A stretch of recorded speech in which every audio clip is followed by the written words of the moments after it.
I love being a mom so much, and I mean that in that I really love being my children's mom. I love our relationships. This is the part, these are the moments of my life. This is the big part of my life. And I'm so grateful for it, and I'm in awe of it.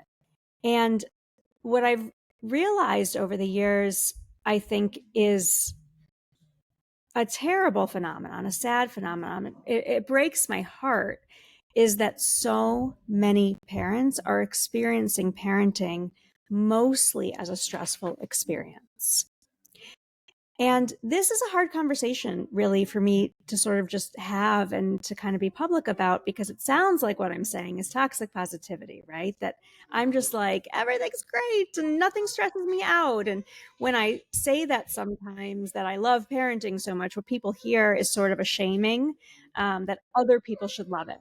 And they don't. And that I don't want to talk about the hard things. But really, the difference for me is that I don't define my role as a parent based on the things that are hard. I see the things that are hard, like behavioral challenges, as hard things, stressful things that we have to work through and figure out together.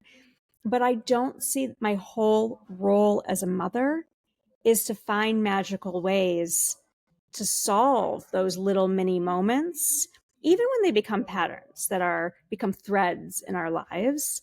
I still reflect on my role as a mother in a much different way. I see my role as a parent, as a teacher, as a sort of shepherd of a little soul, a whole human person who is learning right now in childhood who they are, how to solve problems, how to figure things out, and keep growing forward so they can take all of that learning and build on it and fulfill the purposes of what their own lives are going to become. I'm mindful of that. I think about it.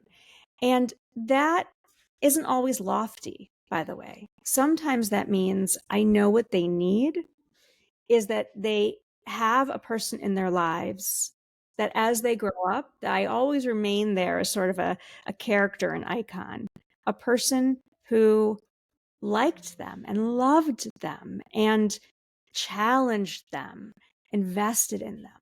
So sometimes when I say I'm raising a soul, it's the little things like saying, I believe in you and I know you can make this happen. And then sometimes it is these very big things where I'm really thinking about what lessons do I want to teach and what are the values our family holds that I want to impart. And so then what happens for me is those behavioral problems that are, yes, frustrating and make you feel helpless as a parent. Those still exist, but I understand it's like we're taking this big walk together and I can't control the weather.